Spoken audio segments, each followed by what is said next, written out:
नमोस्तु महाश्री, नमोस्तु महाश्री, नमोस्तु महाश्री। गुरुदेव श्री चरणों में प्रश्न लेकर के प्रथम प्रश्न के लिए आमंत्रित कर रहा हूं आदित्य जैन को जवेरा से। नमोस्तु महाराज जी। बोलो। जैन धर्म में विश्वव्यापी है कैसे? जैन धर्म विश्वव्यापी है कैसे? देखिए, जैन धर्म सारे विश्व के कल्याण की बात करता है, इसलिए विश्वव्यापी है। समझ गए? जैन धर्म केवल जैनों के कल्याण की बात नहीं करता, प्राणी मात्र के कल्याण की बात करता है। इसलिए जैन धर्म सारे जगत का धर्म बन सकता है। यदि सारे जगत के लोग जैन धर्म को अपना ले तो आज जैन धर्म जन धर्म का रूप धारण कर सकता है।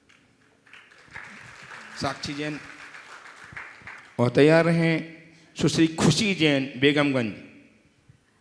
नमोस्तु महाराज। मेरा प्रश्न आपसे ये है कि जैसे हम शिखा जी की वंदना करते हैं तो हम अपने पूरे भाव से वंदना करते हैं तो उसका पुण्य हमें लगता है, बट लेकिन जो डोली वाले हैं वो अपना रोजगार के लिए दूसरों की वंदना कराते हैं तो उनको क्या पुण्य लगता है?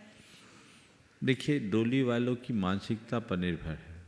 यद्यपि वो लोग बहुत श्रम करते हैं और आप जो लोग डोली से वंदना करते हैं उसमें वे लोग निमित्त हैं, पर ये भावों का खेल होता है।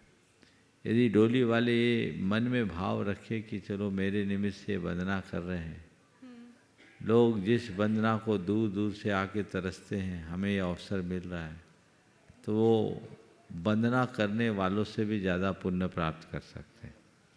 और मैंने कई डोली वाले को देखा भी, जो ऊपर जाते हैं तो यात्री के साथ खुद भी अर्घ चढ़ाते, ऐसे हैं। यद्यपि ये थोड़े हैं, लेकिन जिनके अंदर ऐसी श्रद्धा और विवेक जागृत हो गया, वे महापुण्य के बंध का कारण बनते हैं। और जिनकी दृष्टि में केवल रोजी रोटी है तो वो रोजी रोटी ही कमाएंगे। पुण्य तभी आता है जब वैसा भाव। नमोस्तु महाराज जी। खुशी जैन उपस्थित हूँ बेगमगंज से। महाराज जी के चरणों में नमोस्तु, छुल्लक महाराज जी के चरणों में क्षामी। महाराज जी, मेरा प्रश्न यह है कि जो अभव्य जीव होते हैं, क्या वो भी समय शिखा जी की वंदना कर सकते हैं? कर सकते हैं। और मतलब जैसे ये कोई कोई बोलता है कि वो नहीं कर सकते हैं। ऐसा नहीं, अभव्य कर सकते हैं, पर जो भी करेगा उसको नरक पशु गति नहीं मिलेगी। इंजीनियर रजत जी जैन पिपरिया से। गुरुदेव के चरणों में बारंबार नमोस्तु नमोस्तु नमोस्तु। गुरुदेव, वर्तमान में युवा अध्यात्म को कैसे समझ सकते हैं और धारण कर सकते हैं? मैं समझता हूँ युवा जितने अच्छे से अध्यात्म को समझकर धारण कर सकते हैं उतने बुजुर्ग नहीं। बस उन्हें उनके हृदय में ज्ञान जगाने की ज़रूरत है, उनको सही मार्गदर्शन देने की ज़रूरत है। युवाओं को ये समझाने की ज़रूरत है कि बिना अध्यात्म के जीवन का कल्याण नहीं होगा। और आज के समय में तो अध्यात्म ज़्यादा प्रासंगिक है, क्योंकि आज अप डाउन्स ज़्यादा है, स्ट्रेस ज़्यादा है, आपाधापी ज़्यादा है, भागम भाग ज़्यादा है। तो ऐसी स्थिति में अपने लाइफ को बैलेंस करना है तो हमें अध्यात्म का रास्ता अंगीकार करना होगा। ये बात जब हम उनके दिल दिमाग में बैठा देंगे, स्ट्रेस मैनेजमेंट, इमोशन कंट्रोल, अपनी हैबिट में नियंत्रण, ये सब चीज़ें हम केवल धर्म और अध्यात्म के बल पर ही सिखा सकते हैं। ये जीवन के लिए बहुत ज़्यादा जरूरी भी है। तो संपूर्ण, मैं कहूँ एक प्रकार से इनर मैनेजमेंट के लिए हमें आध्यात्मिक होना जरूरी है। जब हम ये बातें आज की नई पीढ़ी को समझाते हैं, उन्हें समझ में आता है, तो न केवल उसे आत्मसात करते हैं अपितु उसका आनंद भी लेते हैं। नमोस्तु।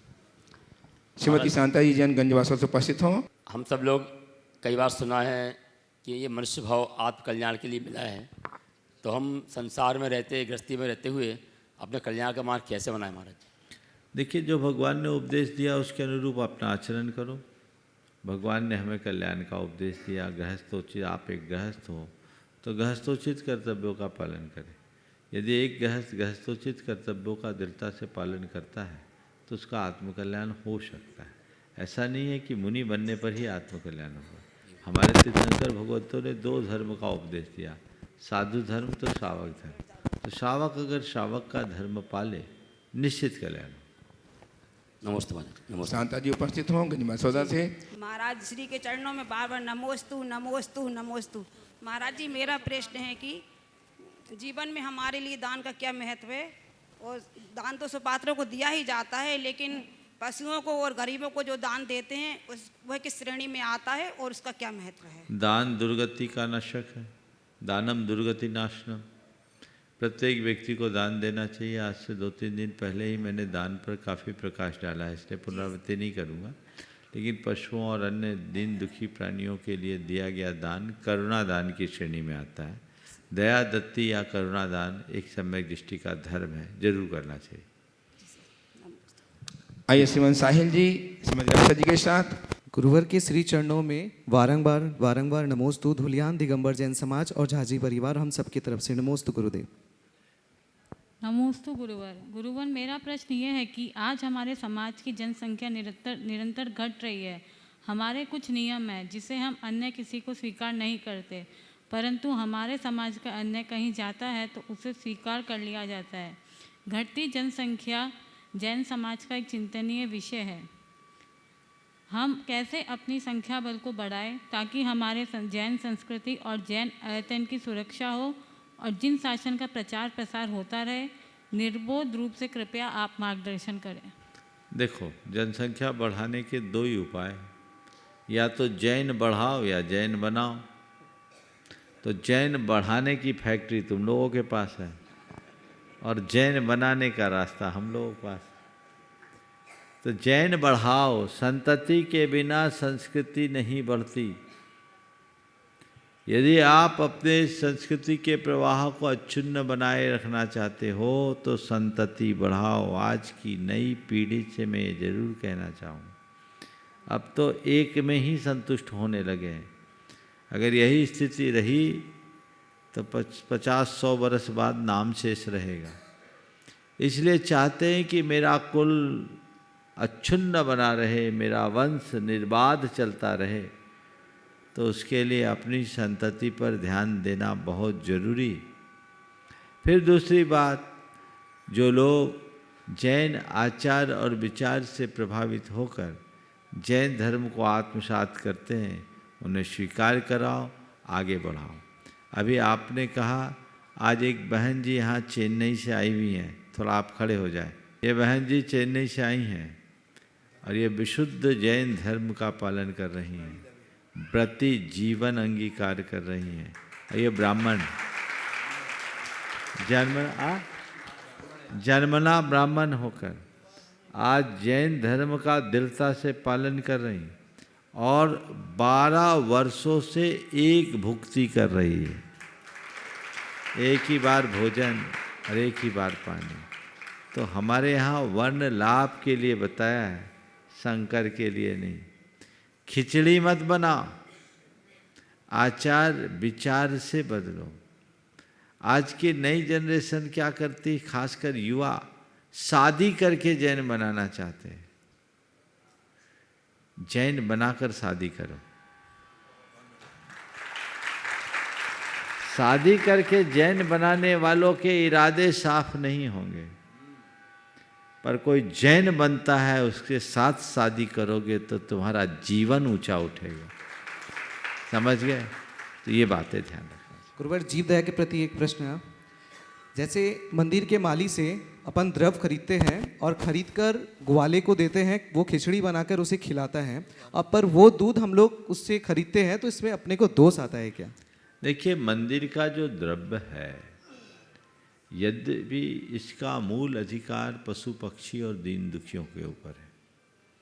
मैंने अनेक बार इस मंच से कहा कि मंदिर की पूजा सामग्री आज बाजार में जहाँ बिक रही है उससे लोग बिरयानी खा रहे हैं, क्योंकि वही तबका उसे खरीदता है और अभक्ष वस्तुओं का सेवन मंदिर के उन पवित्र द्रव्यों के माध्यम के साथ करता है, जो कतई उचित नहीं है।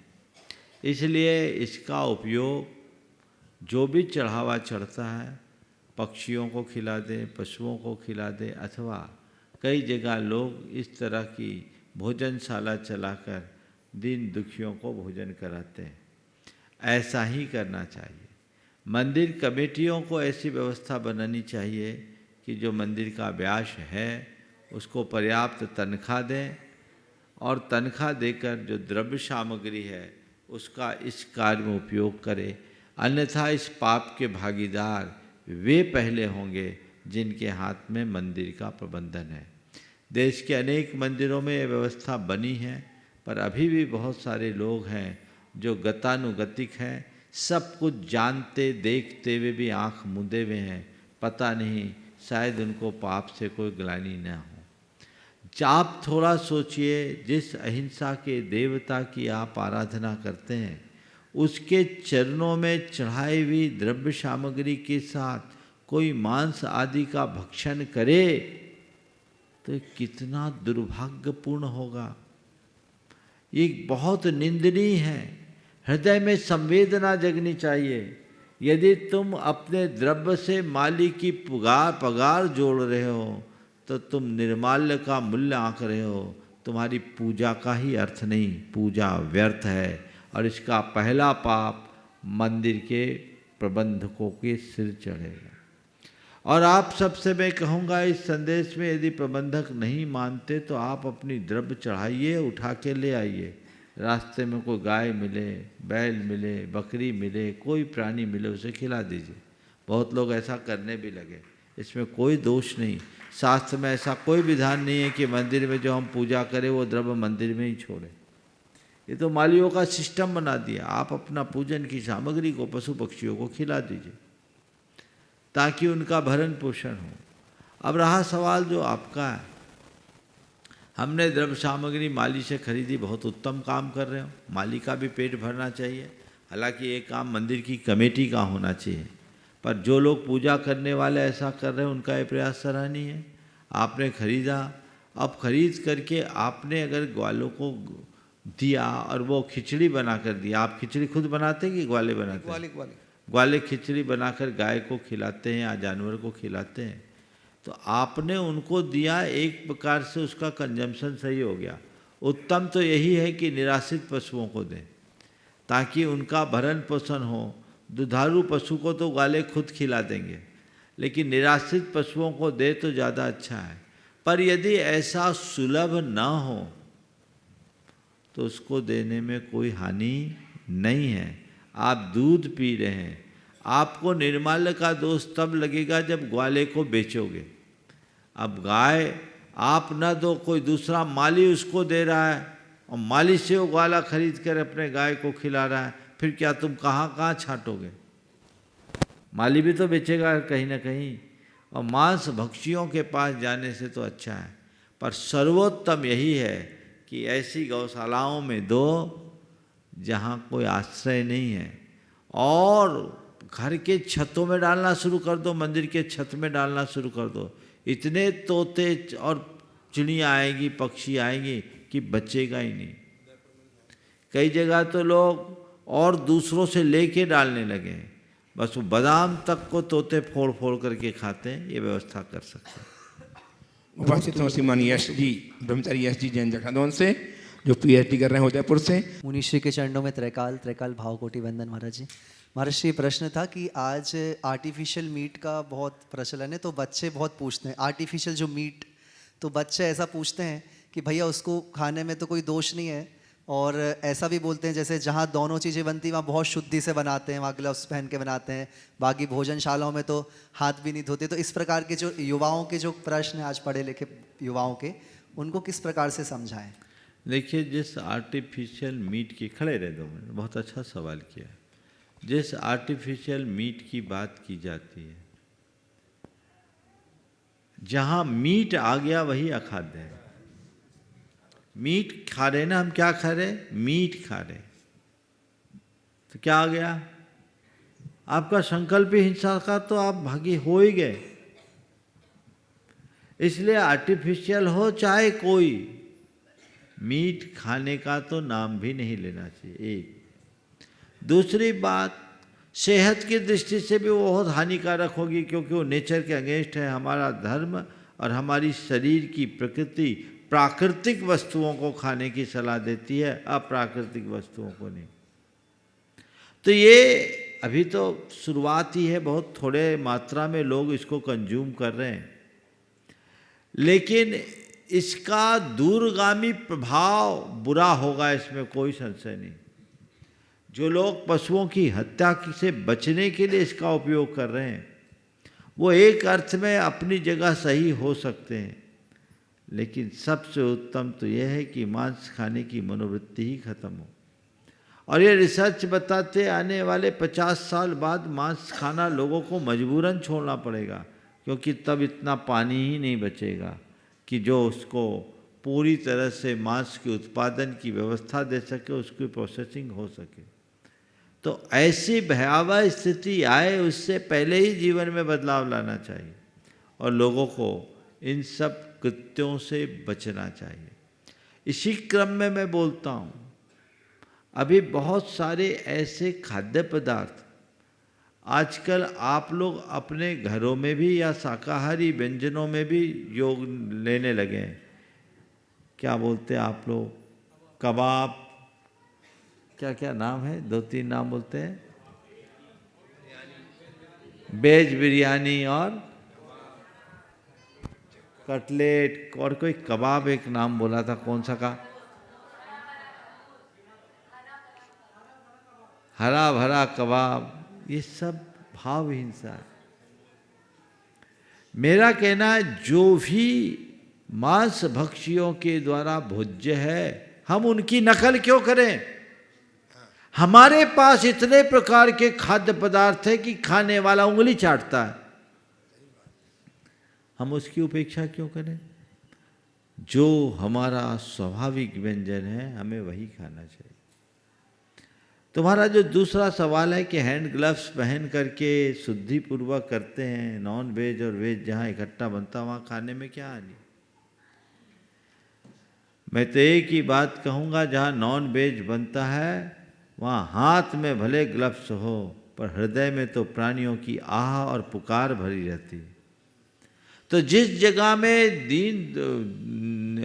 मूक प्राणियों की आह हो, कराह हो, वो स्थान शुद्ध कैसे हो सकता है? वहां तो खाने का सोचना भी नहीं चाहिए। केवल हाथ न लगना शुद्धि नहीं है, हाय न लगना ही सबसे बड़ी शुद्धि है। कितनों की हाय लगती है, इस पर भी विचार करना चाहिए।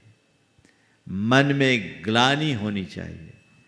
और यदि पूरी शाकाहारी समुदाय में ऐसी जागरूकता आ जाए तो 5 सितारा होटलों को भी ये व्यवस्थाएं देनी पड़ेगी, और बहुतों ने देना शुरू भी कर दिया।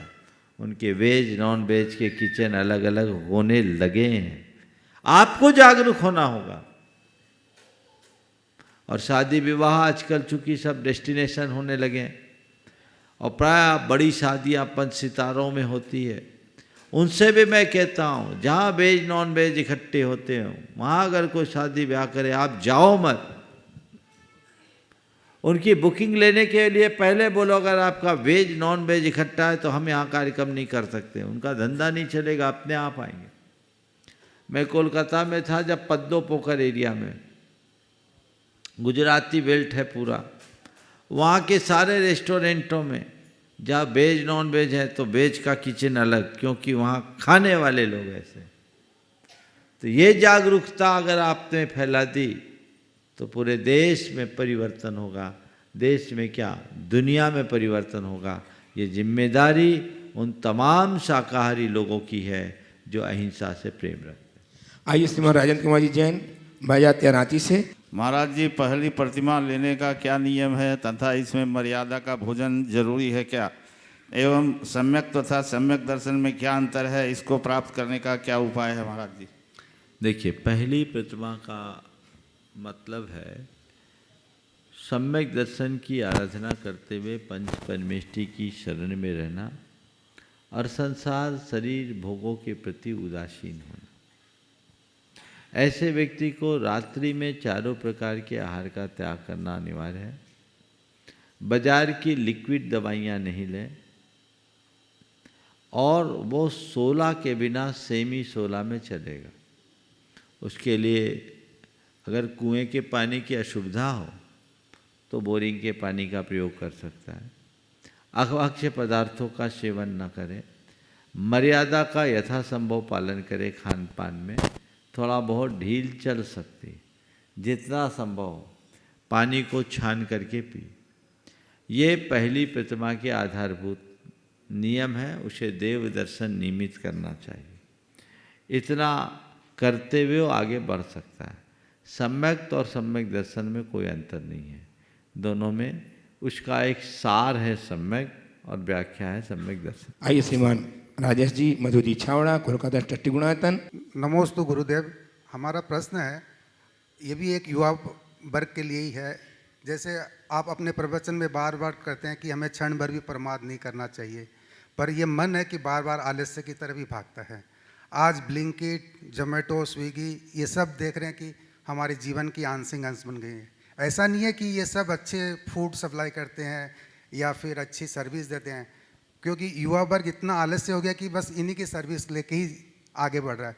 महाराज जी, मेरा प्रश्न है कि कैसे हम अपने उद्यमशील बने और कैसे आलस्य को दूर करें, कैसे मोटिवेट हो इसके लिए?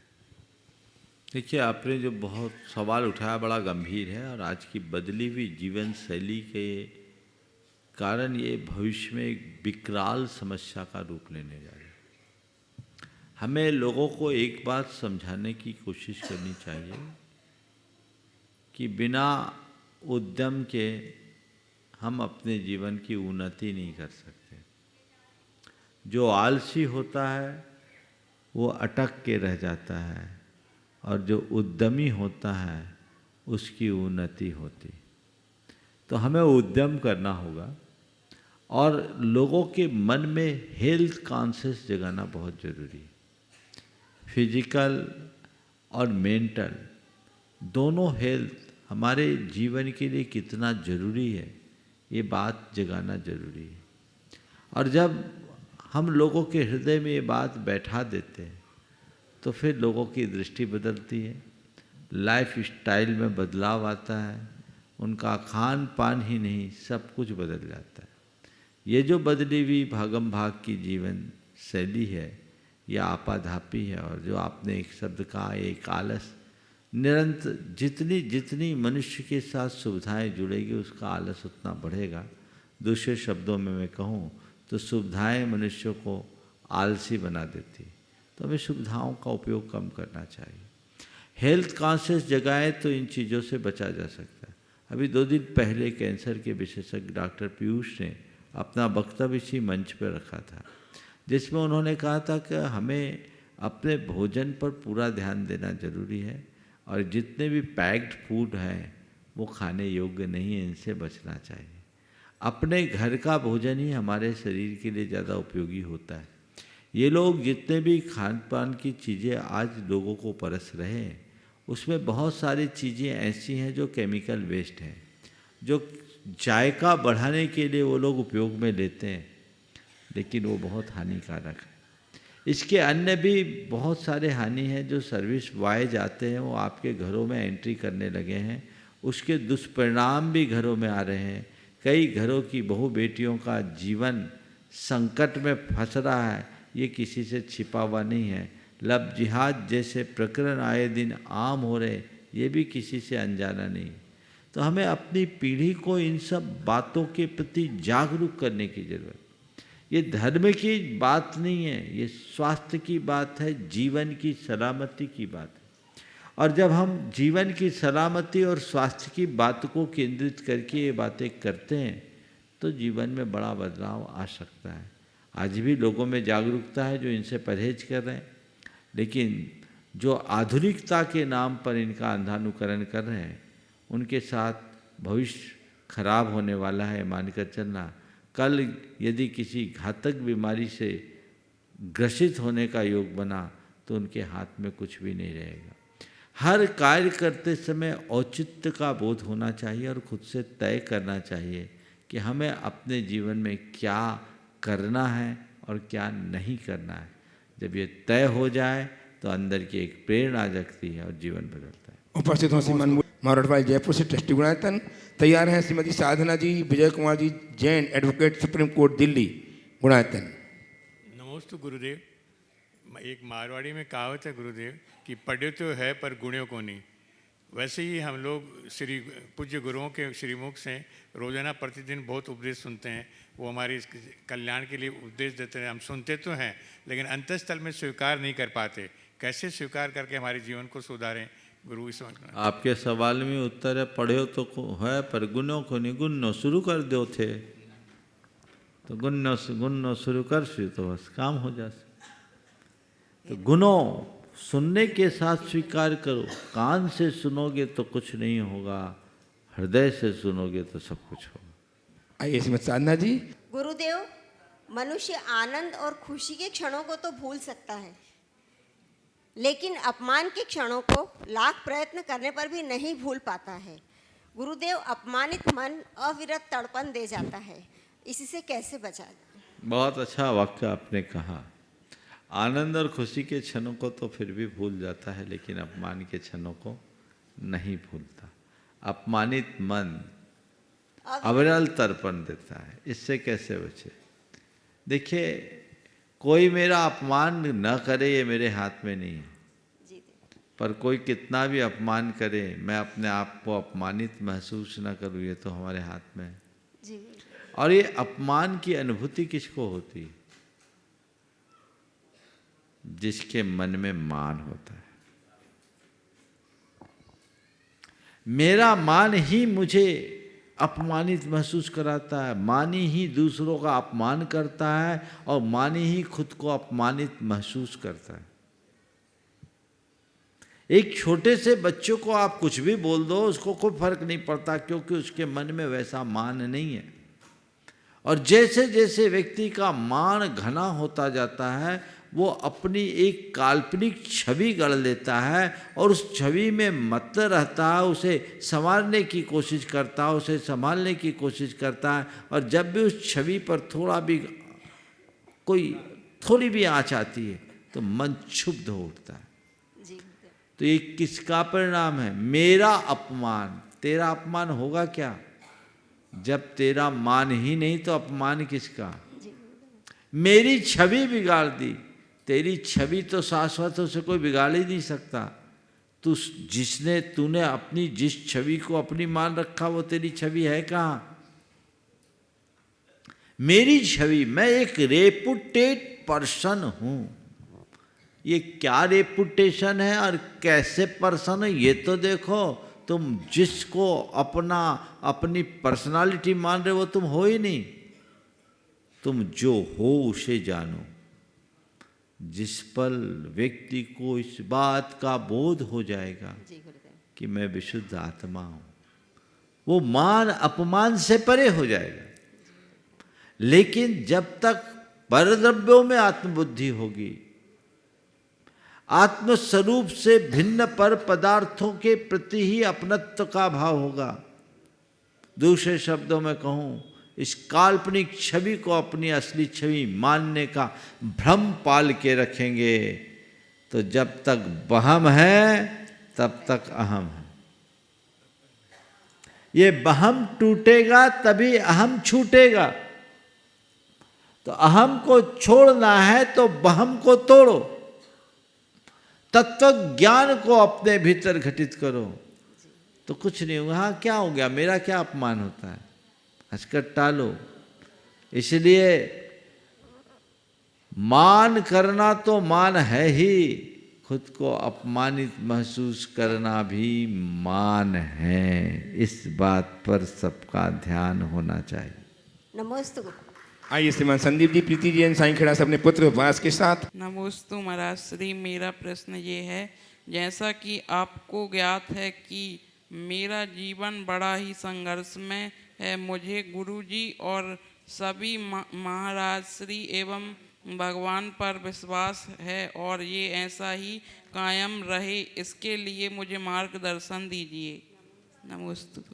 देखो, सबसे पहले तो मैं तुम्हें आशीर्वाद देना चाहूँगा कि घबराना नहीं। ये एक ऐसी बीमारी से ग्रसित युवा है जिसका दुनिया में कोई इलाज नहीं। लेकिन मेरे पास शायद जयपुर आए थे ना, इसे मस्कुलर डिस्ट्रॉफी है और इसका इलाज अभी तक विकसित नहीं हुआ। जब ये लोग मेरे पास आए थे तो मैंने इसे एक उदाहरण दिया था कि भोपाल का एक युवा है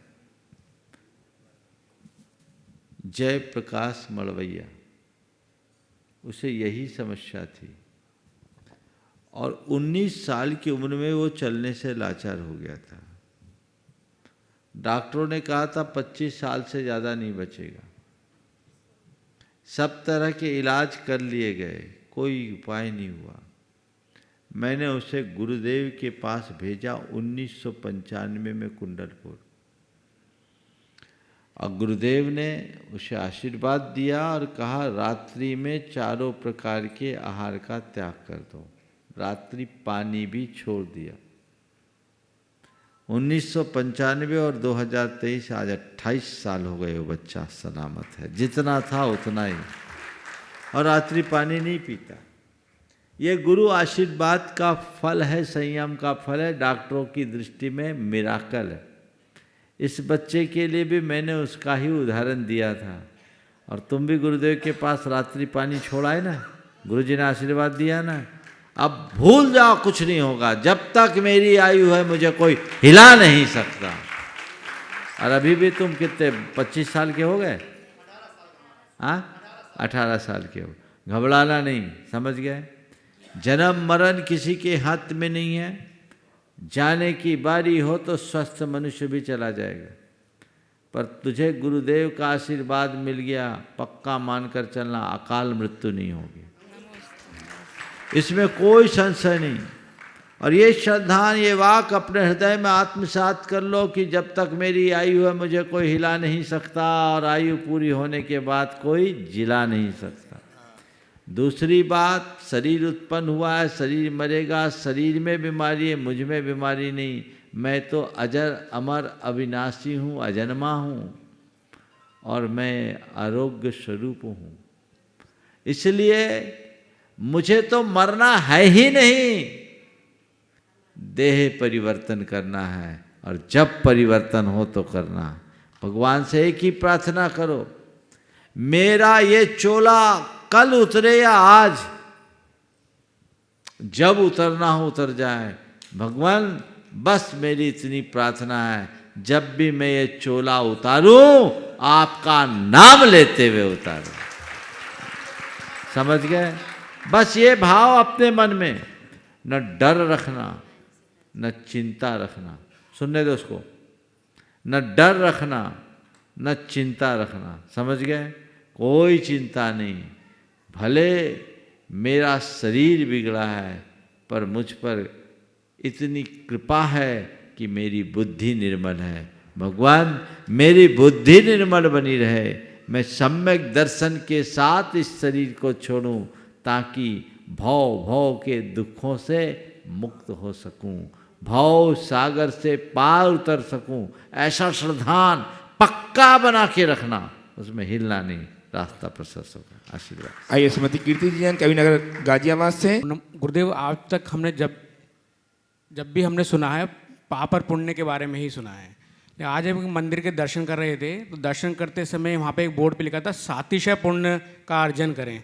तो पाप और पुण्य तो सुना है, सातिशय पुण्य क्या होता है गुरुदेव? एक पुण्य है जो हमें वैभव देता है, और एक पुण्य है जो हमें विवेक देता है। जो पुण्य केवल वैभव देता है वो हमारी बुद्धि को भ्रष्ट करके भोगों में रत करता है और दुर्गति का पात्र बना देता है। उसको बोलते हैं निरतिशय पुण्य, और उसमें भी थोड़ा और नीचे आ जाओ तो पापानुबंधी पुण्य, जो हमारी दुर्गति का कारण करेगा। और एक ऐसा पुण्य जो वैभव के साथ हमें विवेक देता है, उनके भोग में संयम लाता है, उनका सदुपयोग करने की बुद्धि देता है। तो ऐसा व्यक्ति पुण्य को भोगते हुए परंपरा से मुक्ति पाता है। इसका नाम सातिशय पुण्य। उपस्थित हो श्रीमती सुमन जी जैन जबलपुर हैं उपस्थित, अपने स्थान में खड़े हो जाएं। गुरुवार के चरणों में तिकाल नमोस्तु नमोस्तु नमोस्तु। चुल्लक जी महाराज जी को एक क्षामे एक क्षामे एक क्षामे।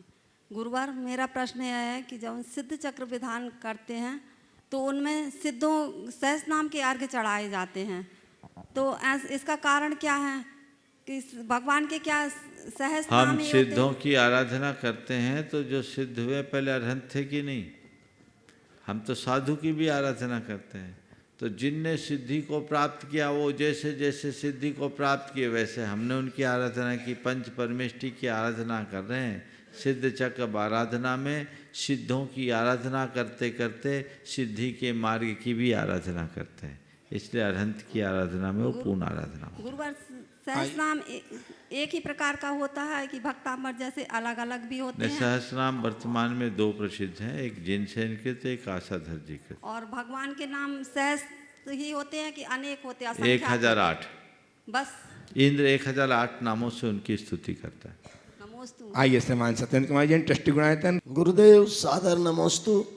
मुडाना जैन समाज की ओर से नमोस्तु नमोस्तु नमोस्तु। चुल्लक जी महाराज के चरणों में सादर इच्छा में। गुरुदेव, मैं ग्रामीण क्षेत्र से आता हूँ। गांव से हमारे जैन परिवार शहरों की ओर चले गए।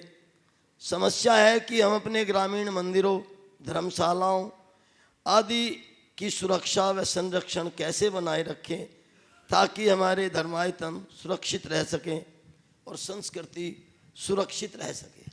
ये बड़ी समस्या हो गई है। नमोस्तु। आप तो गाँव की बात कर रहे, अब तो शहरों में भी हालत खराब हो रही है। पुराने शहर से लोग नए शहरों की ओर जा रहे हैं। पुराने बस्तियों की तंग गलियों को छोड़कर लोग कॉलोनियों में जा रहे हैं। मंदिर खाली होने लगे। अब अन्य स्थानों की बात क्या करूं? जयपुर जैसे शहर की कहानी खराब होने लगी है, जहां जोहरी बाज़ार में कभी जैनियों का बाहुल्य होता था। अब मंदिरों की संख्या तो है, लेकिन जैनी सब कॉलोनियों में भागते जा रहे हैं, मंदिरों में नगण्य हैं। और ऐसे लोग आपके मकानों को खरीदते जा रहे हैं ऊंची रकम देकर, जिनसे कल आपको उधर घुसने में भी तकलीफ होगी। ये बड़ी गंभीर समस्या है। तो पहली बात, पलायन को रोकने का उपाय करना चाहिए। और लोग अपना घर परिवार बढ़ने के हिसाब से अन्य सुविधाओं की दृष्टि से परिवर्तित करे, स्थान बदले, तो भी कम से कम मंदिरों से जुड़ाव रखना चाहिए। और ऐसी व्यवस्था रखनी चाहिए कि वहाँ ऐसा कोई व्यक्ति न बस जाए कि आपका कल मंदिर खतरे में पड़ जाए। गाँवों में जो मंदिर है उनकी व्यवस्था को सुचारू करने के लिए एक योजना मेरे मन में है, जिस पर अभी चर्चा नहीं करूँगा। आपको बहुत जल्दी उसकी चर्चा आप सबके बीच आएगी। और यदि उस उपक्रम को पूरा कर लिया गया तो मुझे लगता है देश भर के कोई मंदिर ऐसे नहीं होंगे जिनकी पूजा अर्चा नहीं होगी। मैंने उसे अपने मानस में बना रखा है, पर उसका उल्लेख समय पर करूँगा। चंद्रिका जी पाटनी उपस्थित हों। सुसरा के गुणायतन रांची। मेरी तरफ से जगत के सब्जियों की तरफ से मुनिराज के चरणों में नमोस्तु। सब छुल्लक जी महाराज के चरणों में इच्छा में। महाराज श्री कहते हैं कि बादाम खाने से अक्कल आए कि नहीं आए, लेकिन ठोकर खाने से ज़रूर अक्कल आ जाती है। तो अक्कल लाने के लिए क्या ठोकर खाना ज़रूरी है? बादाम खाने के बाद अकल आए या ना आए, ठोकर खाने के बाद अकल ज़रूर आ जाती है। आपने कहा अकल लाने के लिए ठोकर खाना ज़रूरी है, पर जो आपने कहा अकल आने के लिए ठोकर खाना ज़रूरी है, मैं इसे थोड़ा संशोधित करता हूँ कि ठोकर खाने के बाद अकल आना ज़रूरी है। मेरी बात को सुनिए। अकल आने के लिए ठोकर खाना जरूरी है, मैं इस विषय में कुछ नहीं कहूँगा, पर ठोकर खाने के बाद अकल आना जरूरी है, तभी आपका भला होगा। जो ठोकर खा करके भी अकल ना आए, उससे अभागा और कोई नहीं होगा। 2 दिन पहले मैंने कहा था ठोकर खाकर भी ठाकुर बना जा सकता है। नम्रता जी उपस्थित हों पनागर से। महर्षि जी, जो मायाचारी व्यक्ति होता है उसकी बात में जल्दी लोग विश्वास कर लेते हैं। वो ऐसे घुमा फिरा के बोलते हैं कि इस बात पर सब जल्दी विश्वास कर लेते हैं, लेकिन जो सच्चा व्यक्ति होता है उसकी बात पे कोई कभी क्यों नहीं विश्वास करता? कृपया समाधान करिए। देखो ऐसा है, उबली हुई सब्जी अच्छी नहीं लगती, छौंक लगी अच्छी लगती। तो लोगों को हैबिट है, लेकिन सबको पता है कि अंततः उबली सब्जी ही गुणकारी होती है। सत्य उबली सब्जी की तरह है, जो हर किसी को रुचिकर नहीं लगता, लेकिन जिसको उसकी रुचि जग जाती उसे दूसरी रुचिकर नहीं लगती। समझ गए? और जो छौंक का आदी है तो छौंक के तो कुछ भी दे दो, पर जब पेट में जाने के बाद उसका दुष्प्रभाव दिखता है तो लगता है मैंने क्या खा लिया। इसी तरह जब आदमी दूसरों के सब्ज बागों में फंस जाता है तब उसे समझ में आता है कि मैं क्या कर बैठा। मुनि श्री के चरणों में बारंबार नमोस्तु। प्रश्नों के लिए सीधे चलते हैं मंचासीन मुनि संघ के चरणों में, और सर्वप्रथम निवेदन है पूज्य छुल्लक श्री चिद्दूप सागर जी महाराज से कि अपने प्रश्न के माध्यम से हम सभी को लाभान्वित करें। पूज्य मुनि श्री के चरणों में बारंबार नमोस्तु। महाराज जी ऐसा कहते हैं कि जो व्यक्ति समय को पास करता है, टाइम पास करता है, उसको समय फेल कर देता है। तो व्यक्ति अपने जीवन में समय की कीमत कैसे करे ताकि वो पास हो, फेल ना हो? समय को पास करता है उसको समय फेल कर देता है। आपने पूछा है हम अपने समय की कीमत कैसे आंकें। इसका एक बड़ा सरल सा उपाय है, बीते हुए समय को याद करो और हमने अपना कितना समय खोया उसका एक बार आकलन कर लो, पता लग जाएगा समय कितना बड़ा धन। कभी ट्रेन में आवश्यक यात्रा से कार्य से जाना हो और 1 मिनट के विलंब के कारण ट्रेन छूटी हो तो पता लग जाएगा समय की कीमत क्या है। तो जब हमने समय खोया और उसका परिणाम सामने आएगा तभी हम अपने समय का सही मूल्यांकन कर पाएंगे। दरअसल लोगों को समय का मूल्यबोध नहीं है, उन्हें लगता नहीं कि समय की कोई कीमत है, पर वो कीमत तभी समझ में आती है जब समय खो जाता है। निवेदन है पूज्य छुल्लक श्री समादर सागर जी महाराज से कि अपने प्रश्न के माध्यम से हमें भी बोधि की प्राप्ति कराएं। और नमोस्तु नमोस्तु। महाराज जी एक कहावत है, घर को आग लग गई, घर को आग लग गई घर के चिराग से। घर को आग लगा दी घर के चिराग से। आज वर्तमान में व्हाट्सएप ग्रुप आदि पर मैसेज चलते हैं जो सही तो नहीं होते, लेकिन उनका प्रभाव दूसरों के ऊपर पड़ता है। जो सही नहीं है उसको जो बात कही जाती है उसका परिणाम हमको झेलना पड़ता है। नमस्ते, समाधान करें। घर को लगा दी आग घर के चिरागों ने, ये उक्ति आज पूरी तरह सार्थक हो रही। कोई भी कार्य हो, मैं तो इस विषय में अनेक बार आप सबको बता चुका, वर्तमान का सोशल मीडिया हमारी समाज को कई मोर्चे पर बेहद कमज़ोर कर रहा है। कमज़ोर ही नहीं, नुकसान भी पहुंचा रहा है। कुछ चीज़ें ऐसी होती है जो लोग सोशल मीडिया में डाल देते हैं, उससे लोगों की समाज के प्रति, धर्म के प्रति आस्थाएं मिटती है, समाज का सौहार्द नष्ट होता है, आपस में एक दूसरे के प्रति कटुता फैलती है। और आप लोग बिना पढ़े देखे समझे ऐसे मैसेज को आंख मूंद कर फॉरवर्ड कर देते हैं और पूरे वातावरण को गंदा बनाते हैं। आज इसी तरह एक दूसरे तरीके का पोस्ट कतिपय लोगों के द्वारा बहुत ज़्यादा चलने लगा है। जैसे अभी विगत दिनों चुनावों में लेकर बहुत सारे लोगों ने कई चीज़ें लिखी, और लिखते लिखते अपने व्यक्तिगत विचार को जब सोशल मीडिया के माध्यम से भेजते हैं और उसमें धार्मिक कट्टरता से कटुता का वातावरण बनाते हैं, तो उससे आने वाले दिनों में पूरे समाज और पूरे साधु वर्ग को भी संकट का सामना करना पड़ सकता है। एक बात सदैव ध्यान में रखना चाहिए, सोशल मीडिया किसी समस्या का समाधान नहीं है। चाहे वो किसी तीर्थ की बात हो, किसी क्षेत्र की बात हो, या अन्य कोई धार्मिक सामाजिक समस्याएं, जमीनी हकीकत को समझते हुए उसका सूझबूझ पूर्ण समाधान खोजना चाहिए। लोग लिखते हैं, और कतिपय ऐसे लोग हैं जिनको शायद दूसरा काम ना हो, उनके पास पर्याप्त समय रहता हो, उसे त्वरित फैला देते हैं और वो ऐसा लगने लगता है जैसे पूरी समाज की राय हो गई हो। और इनका काउंटर रिएक्शन भी होता है, बाद में मुंह की खानी पड़ती है। इसलिए मैं आप सबसे कहूँगा, किसी भी धार्मिक सामाजिक मुद्दे के गंभीरता को समझते हुए, उसकी संवेदनशीलता को समझते हुए उसे सोशल मीडिया में न चलाया जाए। कुछ भी होता है, वास्तविकता को समझे बिना लोग इस तरह से प्रचारित कर बैठते हैं जो अंततः पूरी समाज के लिए घातक साबित होता है। इससे बचना चाहिए और इससे हतोत्साहित करना चाहिए। उपस्थित हूँ हर्ष जैन, भयंदर, मुंबई से। महाराज जी, मेरा एक सामाजिक जानकारी देने का उद्देश्य है यहाँ पर।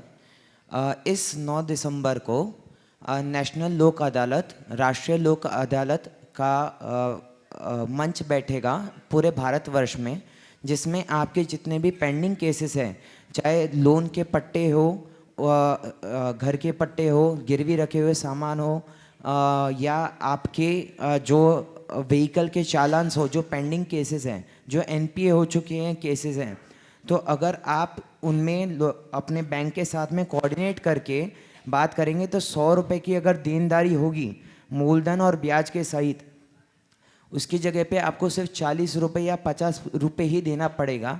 तो इसके लिए आपको 8 दिसंबर से पहले नेशनल लोक अदालत नालंदा ओपन यूनिवर्सिटी, उस पर पूरा डिटेल्स है जिसमें भारत भर के जितने भी प्रांत है उनका पूरा का पूरा विवरण दिया है, कॉमन लिंक दिया है, साइट दी है। तो आप उन पे जा कर के अपना टोकन रजिस्ट्रेशन 8 दिसंबर के पहले करा दें, उनका चालान पेमेंट कर दें, तो आपकी अगर देनदारी 100 रुपये की है तो वो हो सकता है 40 रुपये में क्लियर हो जाए, 50 रुपये में क्लियर हो जाए, अलग अलग केसों की। सेम ये नियम ट्रैफिक का चालान जितने भी व्हीकल है उनके ऊपर भी लागू होता है। ये संपूर्ण भारतवर्ष में 9 तारीख को होने जा रहा है। इस चीज़ का ध्यान रखें। महाराज जी, एक प्रश्न भी है। राजा श्रेणिक जब भगवान महावीर स्वामी के समोशरण में थे, रावण जो है वो भी शांतिनाथ भगवान के परम भक्त थे, तो उनको तीर्थंकर प्रकृति का बंध उनकी गृहस्थ अवस्था में हो गया था। तो क्या ऐसा हो सकता है? क्या हमें भी ऐसा तीर्थंकर प्रकृति का बंध हो सकता है? राजा श्रेणी को तीर्थंकर प्रकृति का बंध हुआ, गृहस्थ अवस्था में हुआ, गृहस्थ अवस्था में हो सकता है, लेकिन रावण को अभी तीर्थंकर प्रकृति का बंध नहीं हुआ। उसे एक भाव अभी और लेना पड़ेगा, तभी होगा। समय हो गया, यहीं पर विराम। बोलिए परम पूज्य आचार्य गुरुवर श्री विद्यासागर जय।